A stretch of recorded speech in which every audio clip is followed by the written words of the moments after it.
Hi everyone, Heather here. This is actually my second one of these classes that I've taken. So some of it was a little bit of an overlap for me. The first class we talked about, microaggressions. We talked about putting in a diversity statement into your syllabus, which I did after the class. So some of that I've already been doing.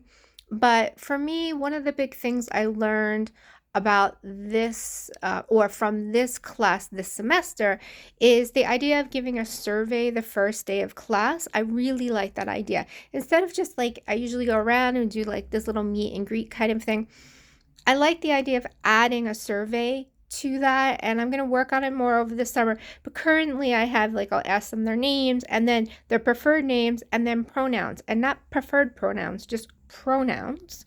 Um and then asking them what are their expectations of the class.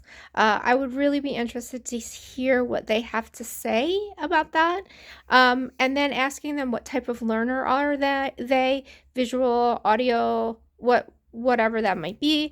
And then also asking them, is there anything that I can provide you with that would help you in the class? That could be something like closed captionings, recordings, and such and such.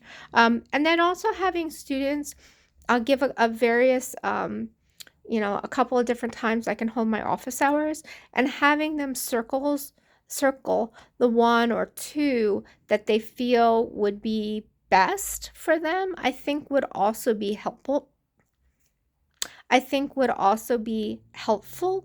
Because that way I can kind of group students together maybe, and I could see maybe they don't have to be the same time every week. Maybe one week they're Tuesday and the next week they're Thursday kind of thing, so that I can kind of circle around and get to everybody to their preferred time. And then of course offer additional office hours, which I already do if they email me and want to meet with me.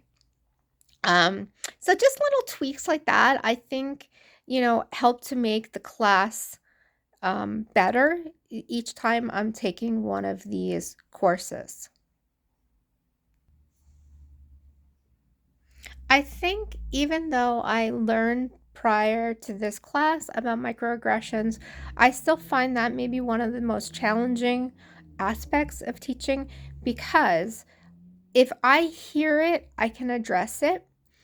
If I recognize it, I can address it, but do I always recognize it? And do I always hear it? It might be that I have students doing group work and something's said in a group and I don't hear it, and then the students are embarrassed or too afraid to come to me. So I think one thing I can do is, once again, reinforce um, the rules of the class before we go into group sessions.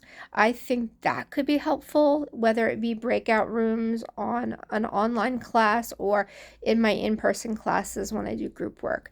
That's something I'd like to try and implement, because again, I find sometimes that's one of the more challenging things is have students interact with each other, and maybe not even just microaggressions, but in general, having students interact with each other since the pandemic has become really difficult.